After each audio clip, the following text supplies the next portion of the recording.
ശിവഗിരിയിലോട്ടൊന്ന് പോകാം. അവിടെ കേരള സിയും കർണാടക സിയും ഫേസ് ടു ഫേസ്. ശിവഗിരിയിൽ കേരള കർണാടക മുഖ്യമന്ത്രിമാർ ഒരേ വേദിയിൽ.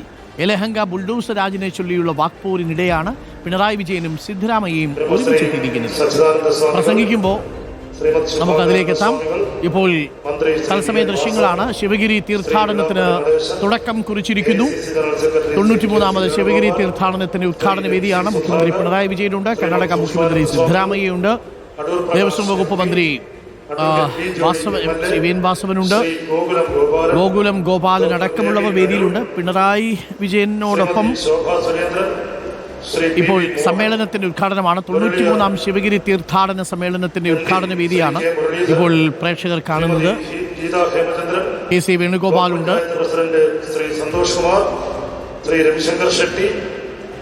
അടൂർ പ്രകാശ് ഉണ്ട് തുടങ്ങിയ വിശിഷ്ട വ്യക്തികൾ ഈ ഭദ്രദീപ പ്രകാശന ചടങ്ങിൽ സന്നിഹിതരാണ്.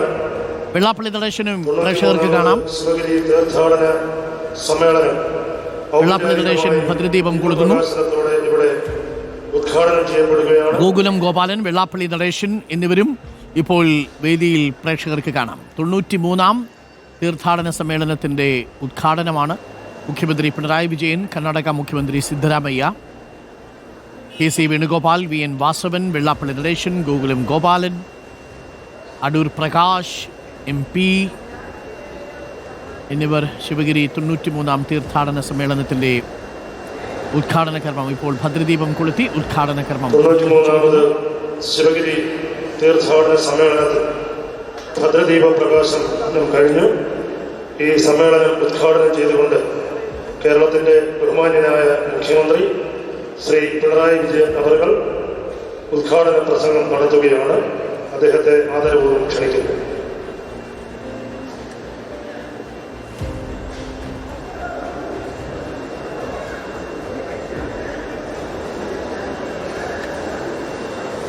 കർണാടക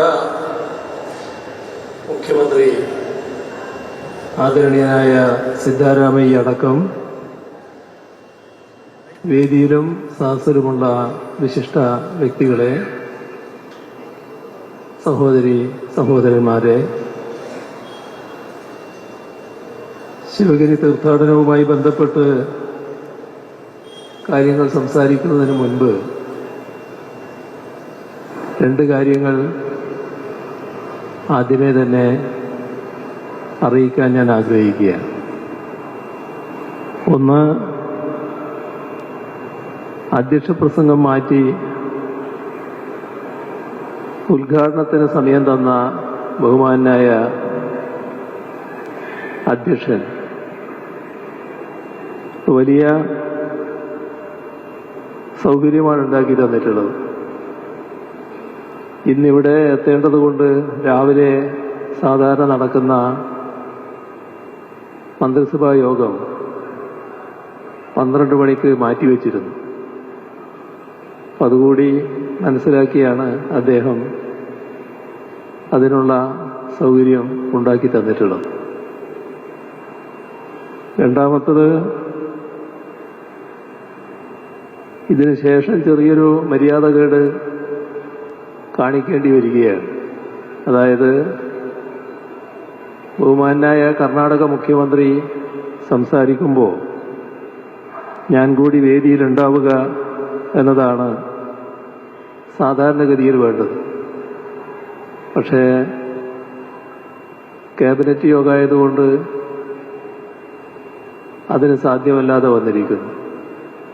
അപ്പോൾ അതും അംഗീകരിച്ച് നൽകണമെന്നാണ് ആദ്യമേ തന്നെ അഭ്യർത്ഥിക്കാനുള്ളത്. ശിവഗിരി തീർത്ഥാടനം കേരളത്തിൻ്റെ സാമൂഹ്യ സാംസ്കാരിക ജീവിതത്തിന് നിത്യ പ്രചോദനമാണ്. ആ തീർത്ഥാടനത്തിന് 93 വർഷമാവുകയാണ്. 3 വർഷം കൂടി കഴിയുമ്പോൾ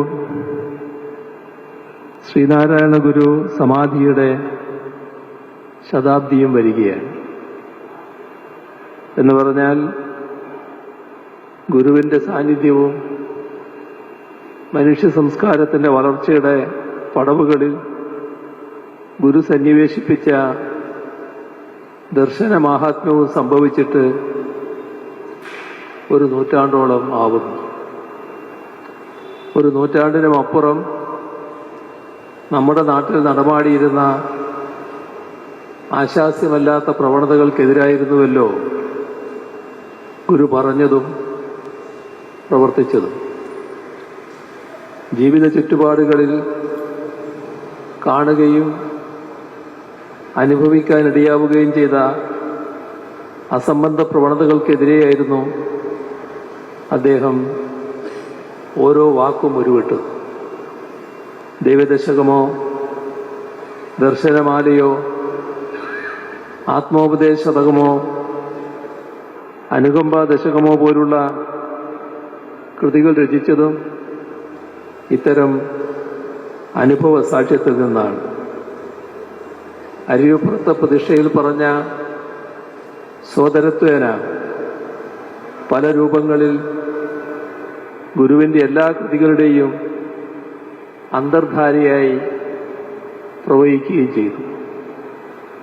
അരുവിപ്പുറത്തെ പ്രതിഷ്ഠയോടെയാണ് 19-ാം നൂറ്റാണ്ടിൻ്റെ അവസാനം കേരളീയ നവോത്ഥാനം ആരംഭിക്കുന്നത് എന്ന കാര്യം നമുക്കറിവുള്ളതാണല്ലോ.